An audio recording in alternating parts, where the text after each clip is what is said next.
Hi friend, Ashish Vyas your astrologer. दोस्तों, आज हम जिस महानुभाव के बारे में प्रिडिक्शन करने वाले हैं वो अगर हम इंडिया की राजनीति की अगर हम बात करें तो मोदी जी के बाद अगर आज जिसका नंबर आता है वो है हमारे सबके प्रिय उत्तर प्रदेश के जो सीएम है योगी आदित्यनाथ जी। जी हाँ दोस्तों, यहाँ हम बात करेंगे योगी आदित्यनाथ जी की कुंडली के बारे में, क्योंकि उनकी कुंडली मोदी जी की कुंडली से बिल्कुल कम नहीं है, ना ही टैलेंट कम है, ना ही यहाँ पर जो देश प्रेम अगर कहे तो मोदी जी के इक्वल ही इनके अंदर देश प्रेम है।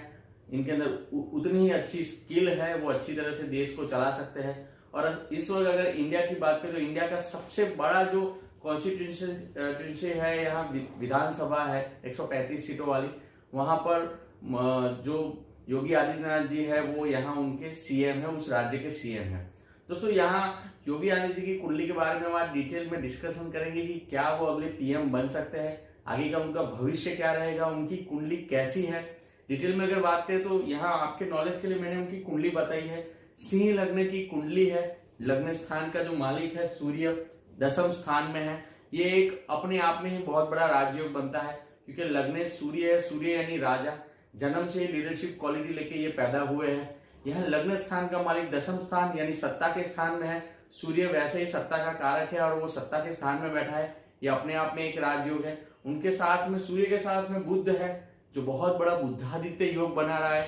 सूर्य बुध बुद्धादित्य योग, ये बुद्धादित्य योग उन्हें और भी ज्यादा स्किलफुल बना रहा है। उनकी जो लैंग्वेज है वो और भी ज्यादा बहुत ज्यादा पावरफुल है, कन्विंसिंग पावर उनके अंदर बहुत ही अच्छा है। साथ में शनि है जो उनकी लैंग्वेज को बहुत ज्यादा तीक्ष्ण और हार्ड बनाता है, शत्रुओं के लिए वो बहुत ज्यादा घातक साबित होते हैं। दोस्तों, यहाँ हम बात करेंगे कि वो योगी कैसे बने। दोस्तों, यहाँ कुंडली के अंदर इनका जो परिवार का स्थान है, परिवार का स्थान का प्लैनेट है कन्या राशि है। परिवार का प्लैनेट है मर्क्यूरी। मर्क्यूरी इनके शनि के साथ बैठा हुआ है।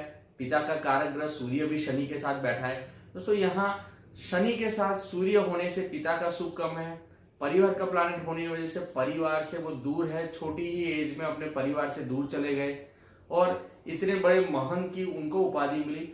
कुंडली के अंदर अगर हम देखेंगे तो वो ब्रह्मचारी क्यों है, महंत कैसे बने, योगी कैसे बने, तो यहाँ 7वें स्थान का जो प्लैनेट है शनि, ये 7वें स्थान को देख रहा है। 7वें स्थान में चंद्र की उपस्थिति, बहुत भारी विष योग होने की वजह से ये आजीवन यहाँ शादी ना करते हुए बैचलर रहते हुए देश की सेवा में लगे हुए हैं। शनि, सूर्य, मर्क्यूरी, ये तीनों का जो कॉम्बिनेशन है, ये कॉम्बिनेशन अच्छा भी है बुरा भी है। शनि सूर्य के कॉम्बिनेशन कई बार इनको लिटिगेशन यानी इनके ऊपर आरोप प्रत्यारोप होंगे। कर्म स्थान में शनि सूर्य होने की वजह से ये साम दाम दंड भेद की नीति अपनाएंगे। मतलब ये कभी भी रिजल्ट से डरते नहीं है, ना ही लोग क्या इनके बारे में सोचेंगे इसका इनको कोई मतलब ख्याल नहीं है। ये अपने ही हिसाब से काम करते हैं। ये लीडरशिप का एक अलग ही तरीका है जिसमें वो अपने ही मिजाज से काम करते हैं। वो लोगों के बारे में सोचे बगैर, मतलब कि कोई क्या सोचेगा, वो अपनी ही लीडरशिप यहाँ पर अपने अनोखे तरीके से अपनी लीडरशिप निभाते हैं। कुंडली के अंदर यहाँ पर जैसे आप देखेंगे कि 9वें स्थान और 10वें स्थान का मालिक यानी मंगल और शुक्र 11वें भाव में है और जिसके सामने गुरु है। ये मोदी जी की कुंडली में भी ऐसा ही एक लक्ष्मी योग यहाँ पर बन रहा था जो धर्म के स्थान में है। इनकी कुंडली में भी ऐसा एक लक्ष्मी योग तो नहीं कहेंगे लेकिन राजयोग है, जिसे ग्रेस कमिंग फ्रॉम गॉड कहेंगे, भगवान का या देवीय शक्ति योगी जी के साथ है, जिसके चलते रिलीजियस साइड जितनी चीजें वो करेंगे, जैसे राम मंदिर के लिए वो कोशिश कर रहे हैं, या शुक्र और मंगल है, शुक्र यानी फीमेल के लिए जितना वो हेल्पफुल रहेंगे, जैसे 3 तलाक पे वो अभी कोशिश कर रहे हैं बनाने के लिए, तो जितना ये रिलीजियस साइड या फीमेल की हेल्प करने की कोशिश करेंगे उतना ही इनको यहाँ पर सक्सेस मिलेगा अपने राजनीतिक जीवन में।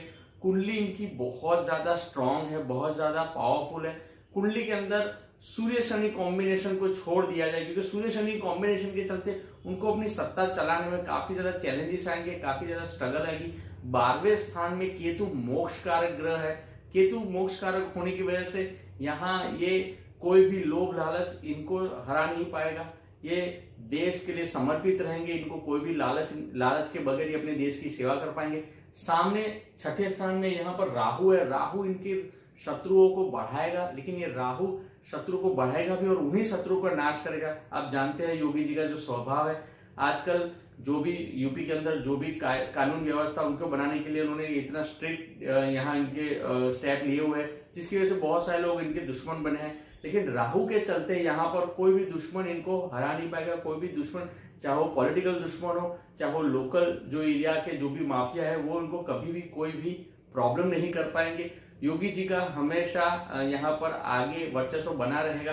कुंडली के अंदर जैसे हम बात करेंगे कि कुंडली के अंदर ग्रेस कमिंग फ्रॉम गॉड वाला सिचुएशन है जो उनको आगे भी मदद करेगा।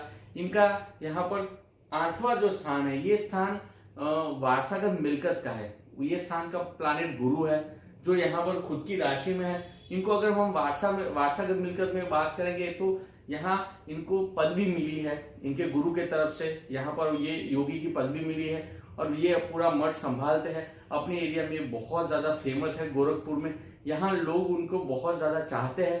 आगे चल के इनको बहुत ज्यादा मुश्किलों का सामना भी करना पड़ सकता है। सूर्य शनि कॉम्बिनेशन इंसान को हमेशा राजनीति जैसी चीजों में फंसाता है। जैसे राम भगवान की कुंडली में सूर्य शनि आमने सामने थे, तो जिस दिन उनको राज्याभिषेक था उसके अगले दिन उन्हें वन जाना पड़ा था। इसी तरह योगी जी की कुंडली में भी ये इस वक्त राजा है, बोल सकते हैं कि यूपी के अंदर वो सीएम है, लेकिन यहाँ पर उनको अपनी यहाँ पर जो काम है वो करने में बहुत ज्यादा अड़चने सामने आएगी।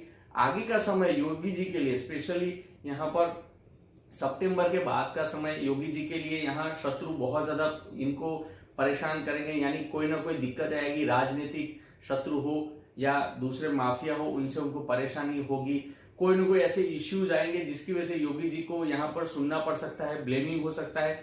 योगी जी का आगे का सफर आसान नहीं रहेगा। लेकिन अगले 10 साल के दौरान अगर मैं बात करूं तो आगे चल के मोदी जी के बाद अगर कोई देश को चलाने में सक्षम है तो मोदी जी के साथ में यहाँ योगी जी भी है। मोदी जी की कुंडली और योगी जी की कुंडली में कुछ चीजें कॉमन है, जैसे दोनों बैचलर है, दोनों ही परिवार से दूर है, दोनों ही की कुंडली में ग्रेस कमिंग फ्रॉम गॉड यानी देवीय शक्ति का बहुत ज्यादा सपोर्ट इनको रहा है। दोनों ही बहुत ज्यादा यहाँ देशभक्त है और साथ में ही यहाँ ऑल ओवर अगर हम देखने जाए तो दोनों ही अपने काम में बहुत ज्यादा निपुण है, बहुत ही मेहनती है और यहाँ पर दोनों ही कोई स्वार्थ के बगैर काम कर रहे हैं। दोनों की कुंडली के अंदर बहुत ज्यादा चीजें मैच खाती है। दोस्तों यहाँ अगला जो टाइम है, आगे का टाइम, इसमें मोदी जी की कुंडली में बहुत ही अच्छा समय है। इस बार वही पीएम बनेंगे। आगे चलते जैसे जैसे टाइम आगे बढ़ेगा योगी आदित्यनाथ जी भी अच्छे खासे यहाँ पॉलिश होंगे। उनका अनुभव काफी है as a MP, but as a CM उनका एक्सपीरियंस बढ़ेगा और आगे चल के वो भी प्रधानमंत्री पद के उच्च दावेदार बनेंगे और आगे चल के वो भी पीएम बन सकते हैं। कुंडली उनकी काफी स्ट्रांग है, सूर्य प्रधान इंसान है और जिसे बोल सकते हैं कि लीडरशिप उनके नेचर में है। शनि साथ में होने की वजह से ये यहाँ पर साम दाम दंड भेद की नीति अपनाते हुए अपना राज्य बरकरार रखेंगे, यानी अपनी जीत बरकरार रखेंगे। अखंड साम्राज्यपति योग इनकी कुंडली में है, लेकिन शनि के चलते बार बार चैलेंजेस आएंगे, स्ट्रगल आएगी, लेकिन योगी जी इन सभी चैलेंजेस को अच्छी तरह से हैंडल भी कर पाएंगे। दोस्तों ये मैंने कोशिश की थी योगी आदित्यनाथ जी की कुंडली के बारे में बताने की। आपको अगर अच्छा लगा हो मेरे चैनल को सब्सक्राइब करें, बेल आइकन को प्रेस करें। यहाँ और भी कमेंट बॉक्स में आपको कुछ आपकी कमेंट्स हो तो बताइए। मेरे वीडियो को शेयर कर सकते हैं, लाइक कर सकते हैं।